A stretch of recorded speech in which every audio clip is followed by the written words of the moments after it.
the newspaper agency. Okay, first you can check what is input, what is output.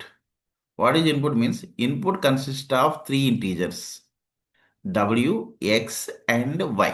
W is the number of copies sold. అంటే W అన్న variable తీసుకున్నాడు, అందులో number of copies to be sold అన్నాడు. X is the cost per copy and Y is the cost the agency spends per copy. అంటే ఇక్కడ three values తీసుకోమన్నాడు. What is the first input? Number of copies. వాడు example ఎన్ని copies ఇచ్చున్నాడు అంటే 1000 ఇచ్చున్నాడు, అంటే 1000 కాపీస్ అన్నది W అండి. The number of next X is the cost per copy, అంటే X అన్నది ఎంత కాస్ట్ పడింది అన్నది మనకి X అండి. Y is the cost the agency spends per copy. Sorry, ఇక్కడ ఇన్పుట్ ఓకే. ఇక్కడ 2 is the cost per copy, అంటే వాడు సేల్ చేసింది అండి. 1 ఈజ్ ఏజెన్సీ క్రియేట్ చేయడానికి అయిన కాస్ట్ అయింది. అంటే ఇక్కడ వాడికి ఫస్ట్ ఏం తీసుకున్నాడు? W is the number of copies అన్నాడు. Second one X is the sale price per copy, sale price 2 rupees. వాడు క్రియేట్ చేయడానికి ఆ కాపీస్ తయారు చేయడానికి అయిన కాస్ట్ ఏంటంటే 1 రూపీ అండి. దాన్ని బట్టి వాడికి ఎంత ప్రాఫిట్ వస్తుందో చెప్పమన్నాడు. Okay, if you want to write this program in Python, select Python.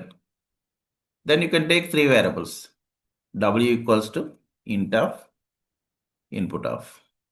X equals to int of input of. Next, Y equals to int of input of. Up to my input is completed. ఇప్పుడు మిమ్మల్ని ఏం calculate చేయమన్నాడు అంటే ఎంత profit వస్తుందో calculate చేయమన్నాడు. Profit ఎలా చెప్తాం మనం? Number of copies into sale price minus number of copies into creation price. ఆ క్రియేట్ చేయడానికి అయిన ప్రైస్ని సేల్ చేసిన ప్రైస్ వచ్చి తీసేస్తే సరిపోద్దండి. అంటే result equals to W into x minus W into y. This is the process. ఇప్పుడు ప్రింట్ ఆర్ అన్నారండి. Run and save. Wrong answer వచ్చింది. వ్యూ డీటెయిల్స్ అనండి. మనకు అవుట్పుట్ ఎంత వచ్చింది? 1000 అండి. వాడికి అవుట్పుట్ ఎంత వచ్చింది? 900 అండి. ఎగ్జాక్ట్గా ఆన్సర్ చూడండి. 1000 కాపీస్ 2 రూపీస్ సేల్ చేశాడంటే అడిగి 2000 రూపీస్ వచ్చినట్టే అండి. ఎంత ప్రైస్ అయ్యింది? 1 రూపీ చెప్పినంటే 1000 రూపీస్ ప్రైస్ అయినట్టే.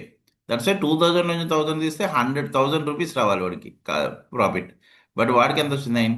900. ఎగ్జాక్ట్గా మనం రాసిన ప్రోగ్రామ్ అయితే 100% కరెక్ట్. బట్ ప్రాబ్లం ఏంటి అనేది వచ్చింది అనుకోండి. అక్కడ ఇన్ఫర్మేషన్ ఏమి వాడు ఇన్పుట్లోనే అవుట్పుట్లోనే ఇచ్చలేడు కాబట్టి అప్పుడు then you go with description part. అప్పుడు ఏదైనా డౌట్ వస్తే డిస్క్రిప్షన్ పార్ట్లో చదవండి. Each Sunday, a newspaper agency sells W copies of special edition new paper for X per copy. అంటే స్పెషల్ ఎడిషన్ X రూపీస్కి సేల్ చేస్తున్నాడండి. The cost of the agency of each news paper is Y rupees. The agency pays a fixed cost for storage, delivery and so on 100 rupees for Sunday. అంటే వాడికి ఏంటంటే additional expenses 100 rupees అవుతున్నాయి అంటే for storage and delivery expenses. That's why you can subtract with 100 rupees. వాడికి ఎంత profit వచ్చినా కానీ ఆ ప్రాఫిట్లోంచి 100 రూపీస్ తీసేయాలండి. బికాజ్ ఆఫ్ అది సేల్ చేయడానికి, స్టోర్ చేయడానికి అయ్యే ప్రైస్, డెలివరీ చేయడానికి. Then you can click on that. 100% accepted. Okay, మీకు ఎప్పుడైనా డౌట్ వచ్చినప్పుడు ఇన్ కేస్ మీరు రాసిన ప్రోగ్రామ్ 100% కరెక్ట్ అయినా కూడా టెస్ట్ కేస్ మ్యాచ్ అవ్వకపోతే then you can check with description part. జనరల్గా డిస్క్రిప్షన్ చదవాలి, బట్ డిస్క్రిప్షన్ చదువుతూ కూర్చుంటే మ్యాక్సిమం టైం అంతా డిస్క్రిప్షన్ పార్ట్లోనే కంప్లీట్ అయిపోతుంది. First you can decide what is input, what is output.